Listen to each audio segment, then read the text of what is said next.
7월 29일 선목교회 큐티 방송입니다. 기도로 시작합니다. 고마우신 하나님, 오늘도 말씀 앞에 나오게 하시니 감사합니다. 오늘도 주님이 주시는 말씀을 묵상하며 나를 돌아보게 하시고 말씀 앞에 겸손히 주님이 주시는 교훈을 따르고자 결단하게 하여 주시옵소서. 오늘도 말씀 속에 임재하여 주시기를 원하오며 예수님의 이름으로 기도합니다. 아멘. 오늘 묵상할 말씀은 사도행전 11장 1절부터 18절까지입니다. 유대에 있는 사도들과 형제들이 이방인들도 하나님의 말씀을 받았다 함을 들었더니 베드로가 예루살렘에 올라갔을 때에 할례자들이 비난하여 이르되 내가 무할례자의 집에 들어가 함께 먹었다 하니 베드로가 그들에게 이 일을 차례로 설명하여 이르되 내가 욥바시에서 기도할 때에 황홀한 중에 환상을 보니 큰 보자기 같은 그릇이 내 귀에 매어 하늘로부터 내리어 내 앞에까지 드리워지거늘 이것을 주목하여 보니 땅에 네 발 가진 것과 들짐승과 기는 것과 공중에 나는 것들이 보이더라.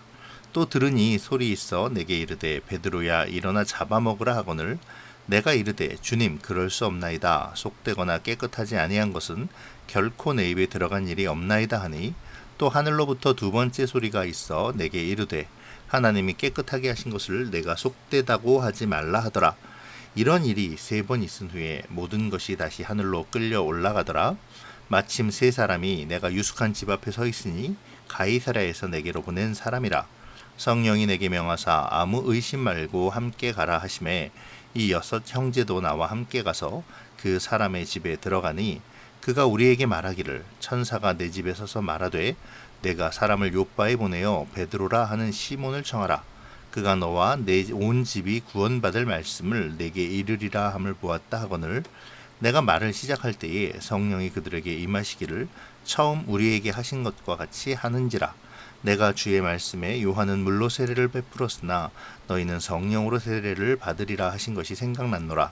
그런즉 하나님이 우리가 주 예수 그리스도를 믿을 때에 주신 것과 같은 선물을 그들에게도 주셨으니 내가 누구이기에 하나님을 능히 막겠느냐 하더라. 그들이 이 말을 듣고 잠잠하여 하나님께 영광을 돌려 이르되 그러면 하나님께서 이방인에게도 생명 얻는 회개를 주셨도다 하니라. 아멘. 가이사랴에서 일어난 이방인 회심자 고넬료의 사건에서 핵심적인 역할을 한 베드로가 예루살렘으로 돌아오자 고넬료의 집에서 일어난 사건에 대한 소문을 들은 예루살렘의 사도들과 형제들은 그 위대한 일을 마치고 돌아오는 베드로를 정면에서 비난합니다.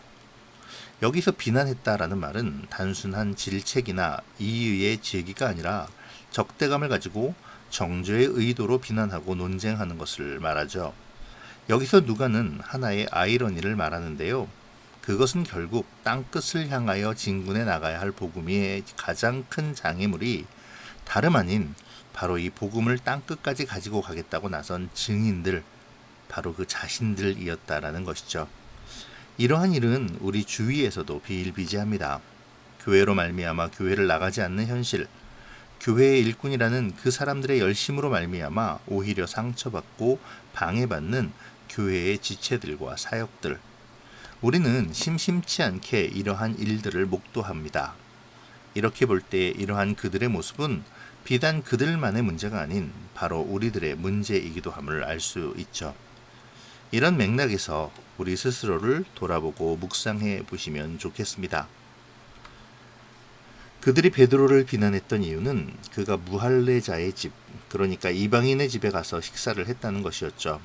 베드로가 그러하였듯이 사도들 역시 자신들의 편견과 장벽에서 벗어나지 못하고 있는 모습을 보여줍니다. 아마도 베드로는 몹시 답답했을 것입니다. 며칠 전 자신이 어리석게도 하나님께 내어놓고 큰소리쳤던 그 일을 지금 동료 증인들이 자기에게 퍼붓고 있으니 말이죠. 그렇게 베드로는 무할례자인 이방인과의 교제에 대한 비난을 변호하고자 욥바 무두장이의 집에서 기도하다가 본 환상으로부터 시작해서 차례로 고넬료 사건을 상세히 설명합니다. 그런데요, 사실 이 부분은 전장에서 이미 설명된 내용들입니다. 누가의 입장에서는 이미 전장에서 설명된 것이므로 간단하게 베드로가 이방인의 집에서 식사와 교제를 한 자초지종을 설명하매라고 언급하고 넘어가도 전혀 무리가 없겠죠. 하지만 누가는 이 일을 자세히 다시 기록합니다. 물론 베드로의 변호를 그대로 기록한 것이지만 그렇다 하더라도 종이가 귀했던 당시의 사정에서 같은 이야기를, 그것도 바로 직전에 기록했던 일을 다시 자세히 기록한다는 것은 무언가 의도를 가지고 있다는 것이겠죠. 누가가 이렇게 베드로의 이야기를 자세하게 또 바로 직전에 기록했음에도 불구하고 다시 기록하는 것은 베드로가 지금 사도들에게 이 이야기를 하면서 의도적으로 하나님이 하신 일을 드러내고 있기 때문입니다. 누가는 지금 베드로의 이야기를 통해 이 사실을 말하려 하는 것이죠. 모든 복음의 역사는 하나님의 역사이며 하나님께서 친히 그 일을 이뤄 가신다는 사실을 선포하고 있는 것입니다. 베드로는 말끝마다 하나님이 하신 일임을 덧붙였죠. 내게 짐승을 잡아 먹으라 하기에 나는 먹을 수 없다고 했다. 그랬더니 하나님이 깨끗하게 하신 것을 내가 속되다 말라 하더라. 또 고넬료의 집에서 사람이 왔을 때도 성령이 가라 하더라. 그런데 가서 들어보니 고넬료에게도 천사가 나타나서 나를 청하라고 해서 청했다고 하더라. 내가 말을 시작할 때 우리에게 임한 그 성령이 저희에게도 임하더라. 그때 성령으로 세례를 받으리라던 주님의 말씀이 생각났다. 하나님이 우리가 주 예수를 믿을 때에 주신 것과 같은 선물을 저희에게도 주셨다. 베드로는 누가 이 사건을 일으켰는가, 그리고 나의 확신은 어디에서 왔는가를 이러한 이야기의 진행으로 밝히고 있습니다. 결국 하나님이 주체가 되어 사건을 일으키시고 나로 말미암아 확신하게 하심으로 그러한 역사가 이루어졌음을 강조하는 것이죠. 그렇게 복음의 진전을 위한 하나님의 일하심을 선포하고 있는 것입니다. 그리고 마지막으로 그는 확실한 결정타를 그들에게 보이는데요. 바로 내가 누구이기에 하나님을 능히 맡겠느냐라는 말이죠. 베드로의 자초지종을 다 들은 그 사람들은 잠잠하여졌습니다. 이 일을 제기할 수가 없게 된 것이죠. 그들 역시 하나님께 영광을 돌릴 수밖에 없게 되었습니다. 그들은 자신들의 생각이 잘못되었음을 깨닫고 하나님께로 생각을 돌이켜 말합니다. 하나님께서 이방인에게도 생명 얻는 회개를 주셨도다라고 말이죠. 이렇게 그들은 자신들을 가로막고 있던 편견과 장벽을 깨뜨려 버렸습니다. 그리고 복음은 새로운 역사를 써내려가게 되죠. 이방인을 향한 복음의 전파는 더 이상 교회 안에서 문제가 되지 않게 되었습니다. 그러한 대원칙을 그들이 세우게 되기 때문이죠.